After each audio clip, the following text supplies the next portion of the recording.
Rated E10 for ages 10 and up.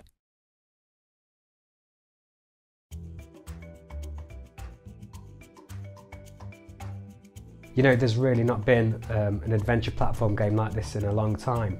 I think what we've done with it is try to keep all the elements people loved back then and bring in new elements too. So in Yooka Laylee we've made sure that there's a whole set of player choice so that people can play the game really the way they want to play it. This really comfortable, take it at your own pace adventure game where there's always a fantastic, amazing, weird character to come and meet and do a challenge for. I love Trouser, mainly because I voiced him. Yeah.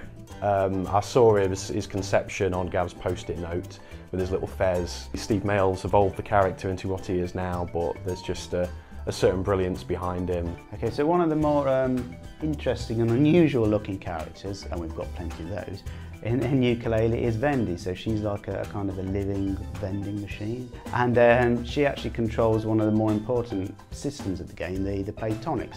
So these are unlockable gameplay modifiers where the players can fine-tune the gameplay. So yeah, it's all about empowering the players to play in their particular style. So everybody's experience of Yooka Laylee should be a little bit different. I mean, when we begin a level, we're given a very simple design brief, and you know, in my case, I simply had make a nice level D. Straight off the blocks making this, there wasn't really a plan in place, it just developed. And so, you know, making the ice level, it goes, you know, from stage to stage to stage, you're throwing things in and all of a sudden there's that eureka moment and you think, wouldn't this be cool? This is how we could expand this. I mean, I can't go further because as it stands, it's an area we've not talked about yet, so we'll let the players discover that themselves.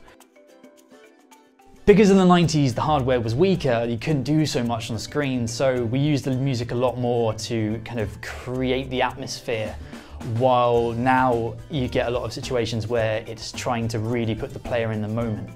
But with Yooka Laylee, I think we've gone back to that kind of old school form where we're trying to really encapture the feel of the world in the music. I think what people should expect if they've played games that we've made in the past, they're going to feel initially very familiar. It's going to be like a case of wearing an old pair of shoes or an old pair of gloves, and just everything's going to just fit and feel right.